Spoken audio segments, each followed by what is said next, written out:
mmoja atakaye simama katika pengo, na ili asilete uharibifu. Sijue mimi na wewe tuko tayari. Huwa wewe ni mtoto, yeye haangalii umri, anatafuta tu mmoja atakaye simama katika pengo. Tusipuuze ujumbe kama watu ambao walikuwepo wakati wa Noa. Waliambiwa lakini hawakusikia. Waliambiwa hawakusikia. Si asubuhi ya leo tukubali kusikia. Asubuhi ya leo tukubali kile ambacho tunaambiwa.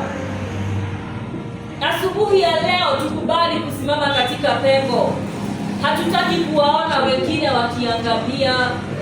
Tukatangaza amani katika shule zetu, amani katika barabara zetu. Bwana anasema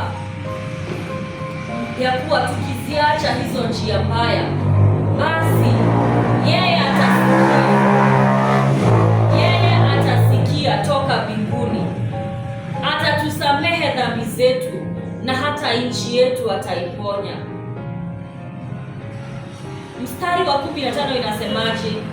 Tunasoma 2 Chronicles 7:14 to verse 15. Sasa anasema, sasa macho yangu yatafumbuka na masikio yangu yatasikiliza maombi ya watu waombao mahali hapa. Maana sasa nimeichagua nyumba hii na kuitakasa, ili iwe kwamba jina langu lipate kuwako huko milele. Yatakuwako na macho yangu na moyo wangu daima. Bwana Yesu asifiwe. Bali kusimama katika pengo. Siku ya Jumapili tuliona kuwa hatujui kuomba. Roho Mtakatifu ndiye anatusaidia kuomba, na anaomba kwa kuugua ambapo hakuwezi kukatamkika. Tumwambie Roho Mtakatifu tusaidie kuomba kwa ajili ya taifa letu la Kenya. Mpendwa, asichukue dakika moja. Mwambie Bwana jambo kuhusu taifa hili letu. Hili ni taifa ambalo tunalipenda, kama wana wa Israeli jinsi walivyoambiwa ya kuwa mkaombea nchi hii, kwa kuwa nchi hii ikifanikiwa nanyi mtafanikiwa.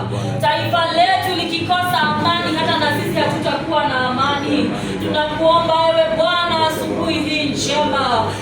Father, remember mercy, O Lord. Tunanyenyekea kwa ajili ya taifa hili letu la Kenya Bwana. Tunatubu dhambi ambazo tumefanya sisi wa Kenya Bwana. Tazama, umwagikaji wa damu umeonekana kana kwamba ni jambo la kawaida. Watoto wanaangamia, vijana wanaangamia.